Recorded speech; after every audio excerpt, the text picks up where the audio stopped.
हनुमान जी का चारों युगों में प्रताप है। प्रताप का मतलब, प्रताप का मतलब महिमा, और इनके पास तो सिद्धि ही है महिमा नाम की। इनकी महिमा नहीं रहेगी तो किसकी रहेगी? देखो, बुरा ना मानना, भक्तों की ही महिमा है। जितने भी ग्रंथ हैं वो भक्तों की महिमा से भरे पड़े। भक्तों की महिमा से ही भगवान की महिमा है। अगर हनुमान जी नहीं होते तो क्या जानकी जी का कोई पता लगा पाता? तुम कहते अरे भाई राम जी तो भगवान है, बात सही है, बुरा ना मानना। नरसिंहपुर वाले पागलों, हम लोगों पर जब संकट आता है तो हम लोग भगवान राम को पुकारते हैं, लेकिन जब भगवान पर संकट आता है तो वो वीर हनुमान को पुकारते हैं। उन्होंने हनुमान जी को पुकारा, और हनुमान जी को पुकारा तो हनुमान जी ने संकट से रक्षा की। इसीलिए हनुमान जी महाराज को आशीर्वाद दे दिया राम जी ने, एहा चारों युग परिताप तुम्हारा,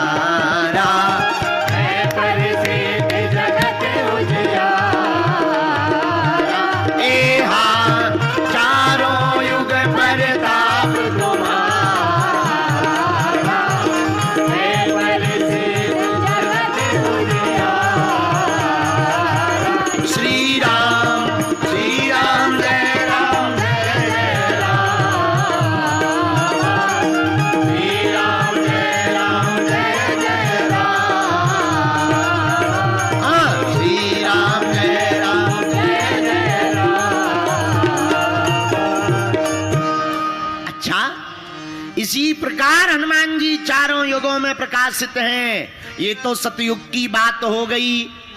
क्या त्रेता में भी हनुमान है? त्रेता में तो हनुमान जी है ही हैं। किसके साथ? श्री रघुनाथ जी के साथ हनुमान जी रहे त्रेता युग में। एक बात और सुनो, 4 युग हैं तो 4 वेद हैं। वेद कितने हैं? बोलो, ऋग्वेद, यजुर्वेद, सामवेद, अथर्ववेद। 4 युग हैं, 4 वेद हैं, और हनुमान जी महाराज चारों वेदों के ज्ञाता भी हैं। ज्ञानी नामाग्रगण्यम।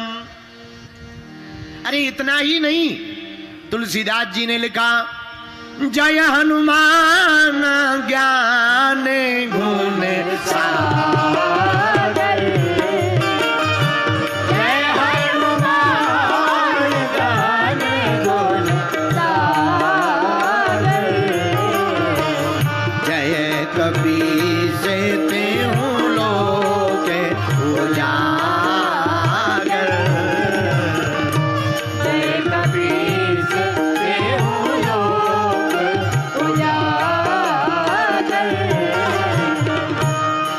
श्री हनुमान जी महाराज चारों युगों में प्रकाशित हैं, लेकिन चारों वेदों की ज्ञाता भी हैं। जब पंपापुर में ऋषिमुख पर्वत के सन्मुख सामने राम जी से भेंट होती है, तब राम जी श्री हनुमान जी की वाणी को सुनकर लक्ष्मण जी को कहते, लक्ष्मण, हे भ्राता अनुज, हे अनुज, हमको लगता है यह ब्राह्मण कोई साधारण नहीं है।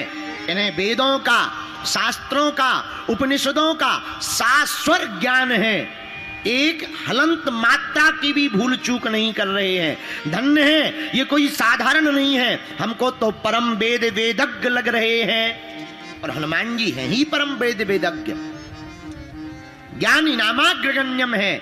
तो हनुमान जी चारों युगों में प्रकाशित हैं, चारों वेदों के ज्ञाता हैं।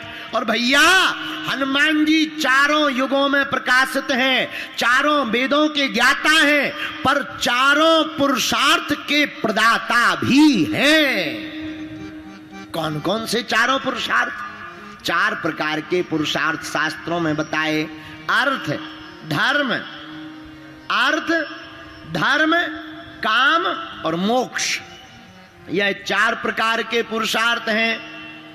पहला धर्म, धर्म को धारण करने, धर्म का अर्थ होता है जिसे धारण किया जाए। और हनुमान जी की भक्ति करने वाला, हनुमान जी को पूजने वाला स्वभाववश धार्मिक हो जाता है।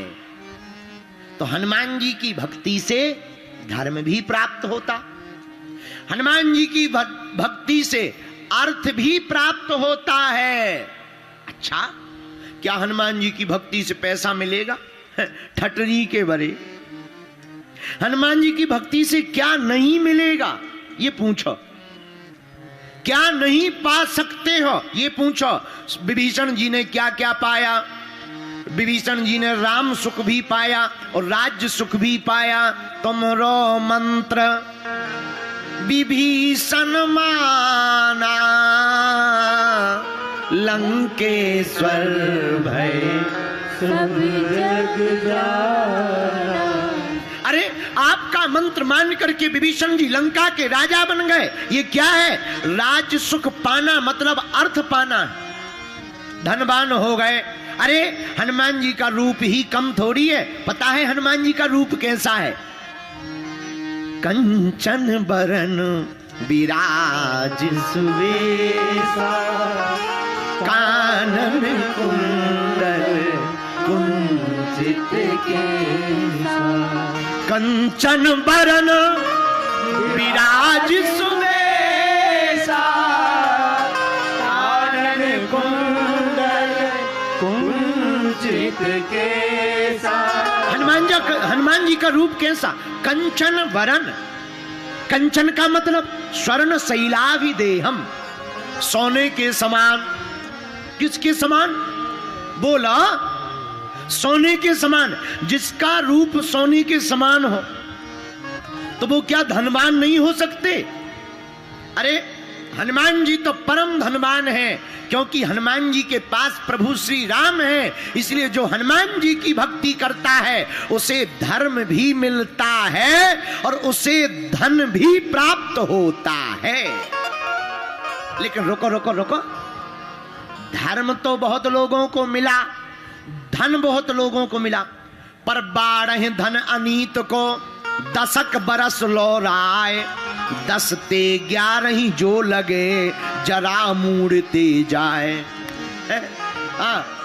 अनीति का धन, अनीति की संपत्ति 10 साल तक टिकती है। 11वें साल में जय बजरंग बली धीरे धीरे करके चली जाती है। कहीं लड़का खतरनाक निकलता है, कहीं बहू खतरनाक निकलती है। अब आजकल तो लड़कों से ज्यादा बहुएं खतरनाक होती हैं। बोलो जय सिया राम। हाँ महाराज, हाँ हमारे साथ एक जगह घटना घट गई है। तुम लोगों को जल्दी तो नहीं है? जल्दी है क्या? हमें भी नहीं है। हमें कौन सा रोटियां बनाना है?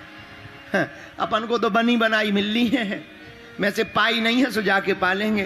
तो हम अब आजकल तो लड़कों से ज्यादा बहुओं से खतरा। हाँ, ऐसा हमें कहना नहीं चाहिए पर हम बोल देते हैं, बुरा ना मानना। I am very very not sorry. हम इंदौर में कथा कर रहे थे। इंदौर में एक दिन हमने इन बच्चों को बोला सुबह से कि हमें महाकालेश्वर ले चलो। वहां के एक विधायक हैं रमेश मंदोला। बोले गुरुजी सुबह सुबह चलेंगे भस्म आरती। हम कहा चलो। महाराज जी सत्य घटना बता रहे। हम गाड़ी पे बैठे और 1-2 चौराहे तक गाड़ी गई और एक बहन जी बिल्कुल रोड के किनारे सिगरेट ले रेलगाड़ी से धुआं चला रही थी। हमें लगा कि अगरबत्ती है जल रही। अपन तो गांव के आदमी, हमने कभी ऐसा देखा नहीं और पढ़े लिखे हम है नहीं और पहली बार हम इतने ज्यादा बाहर खड़े भी नहीं।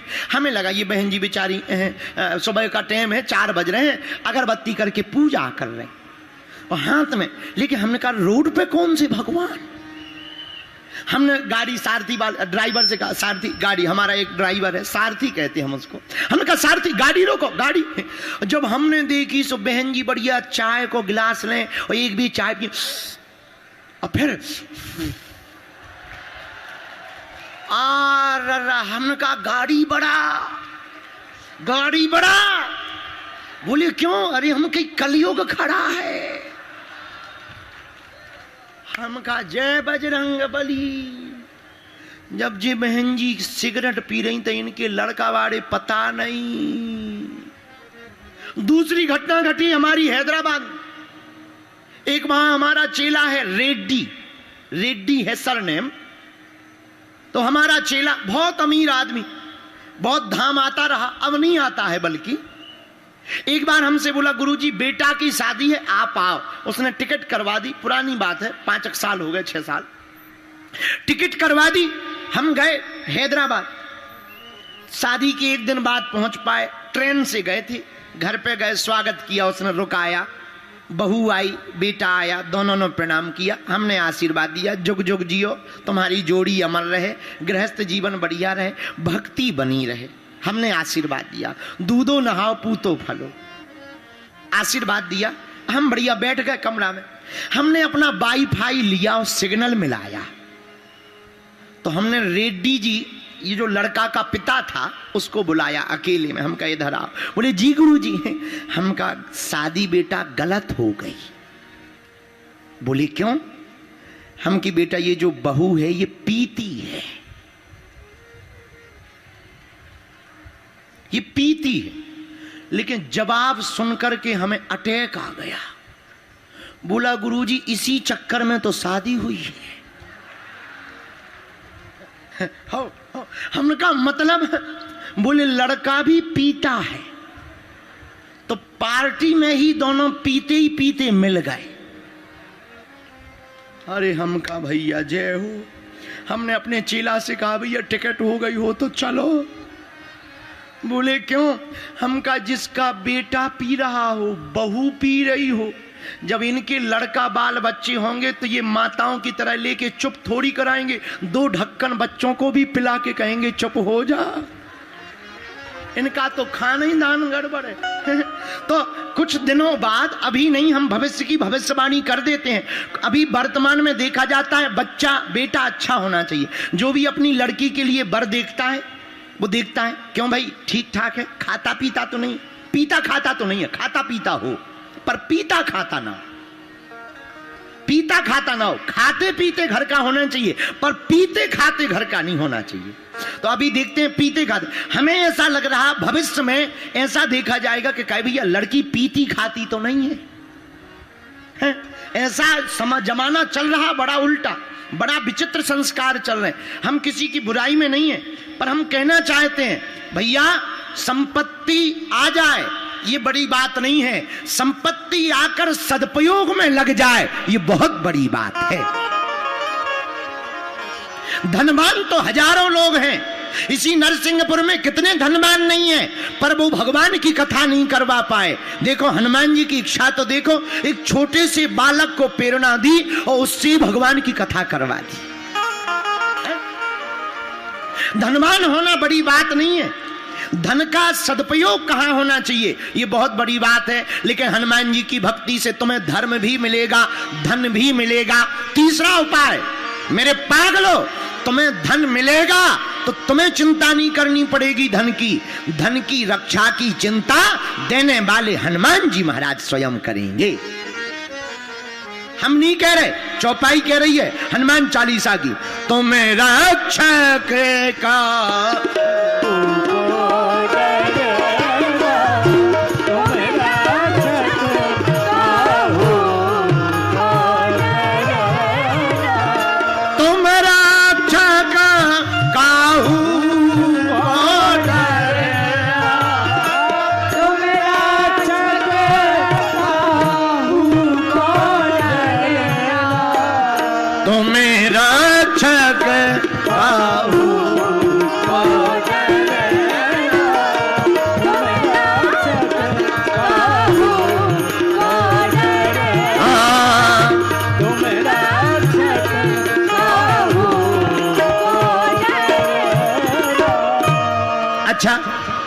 हमने एक बार ये चौपाई एक व्यक्ति को दी, बोले हमें बहुत डर लगता है। हमने कहा इस चौपाई को बोला करो, डर नहीं लगेगा। लेकिन 4-5 दिन बाद वो पट्टी लगा के आ गया, मलम पट्टी करवा के, प्लास्टर बंधवा कर। हम कहा ये दुर्गति किसमें हो गई? बोले आपकी चौपाई के चक्कर में। हम कहा हमारी चौपाई के चक्कर?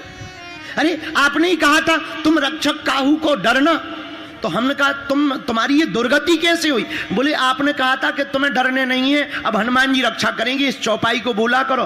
तो हमने कहा पिट कहां गए? बोले सांड के सामने पिट गए।